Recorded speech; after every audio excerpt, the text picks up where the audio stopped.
The morning sun poured through the glass walls of the Harrington corporate tower, turning every polished surface into a sheet of gold. And right in the middle of the blinding, perfect world walked a small 12-year-old girl named Marina Hale, clutching a brown envelope to her chest like it was the last piece of truth she had left in the world. Her backpack straps were frayed. Her shoes were dusted white from long miles of walking. And her breathing trembled with both fear and determination.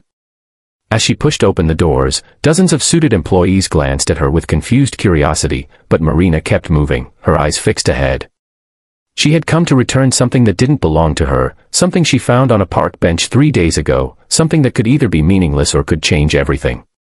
But what she wasn't prepared for was the laughter that greeted her when she finally stepped into the office of one of the city's richest, most influential men. If you believe kindness still matters, and that everyone deserves a second chance, please like, comment, share, and subscribe to Kindness Corner. Your support helps us spread real stories of hope. Marina had never been inside a place like this. The floor smelled faintly of lemon polish, the air hummed with printers and keyboards, and everyone here looked important, busy, untouchable. The receptionist stared at her for a long moment before pointing the way to a large office at the end of the hall. That was where she found Grant Harrington, the billionaire investor whose face appeared on magazine covers every other month, sitting behind a polished desk with a smile that looked carved rather than felt. His suit was perfect. His hair, flawless. His expression, dismissive. Marina swallowed her fear and stepped forward, extending the envelope with both hands. It wasn't heavy, but it felt like it weighed her entire world. Inside it was a stack of documents, papers filled with plans, financial details, and personal notes she didn't understand. She only knew one thing: the men whose name was stamped across them deserved to have them back. But Grant Harrington didn't even look at the envelope first. He looked at her, then at his assistant, then leaned back and burst into laughter loud enough to turn heads through the glass wall.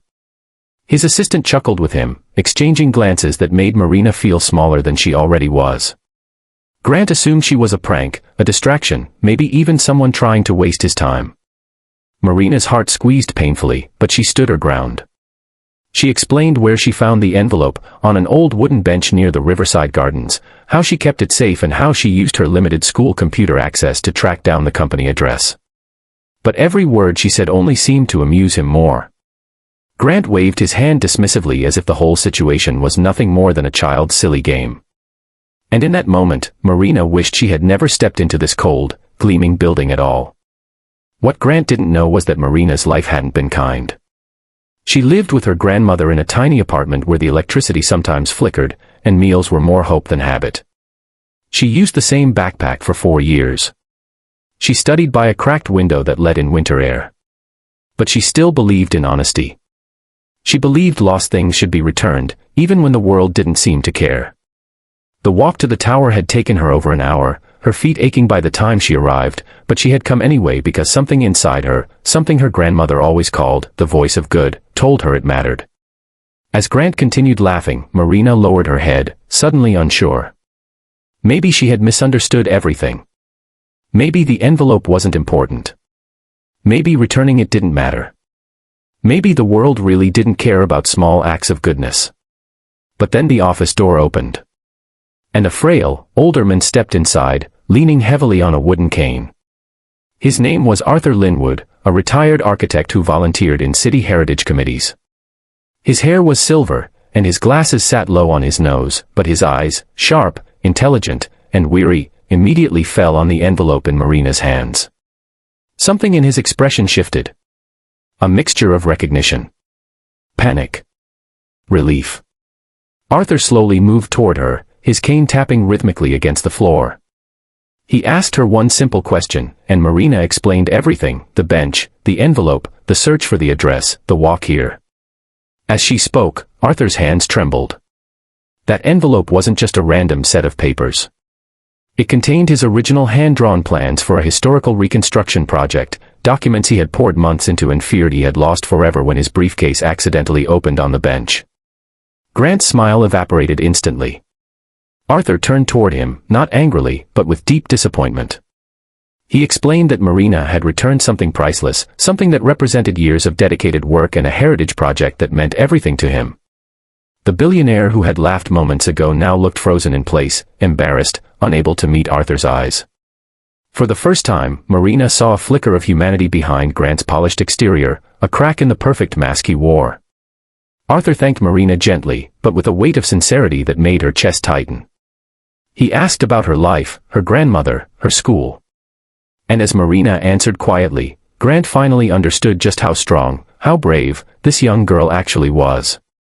Arthur, moved by Marina's honesty and determination, insisted on rewarding her. Not with money, but with opportunity. He offered to support her education, to mentor her in architecture if she ever wished to pursue it, and to stay connected with her grandmother. Grant, feeling the sharp sting of his earlier arrogance, apologized sincerely, not just to Marina, but to Arthur as well. And something changed in the room that Marina couldn't quite explain. It was as if the air softened, warmed, became human again. Grant walked her out of the office personally, a gesture that shocked every employee watching. Marina stepped back into the glowing sunlight with a strange feeling lifting her heart, something like pride, something like hope.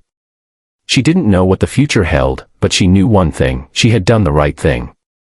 And sometimes, that was enough to change more than one life.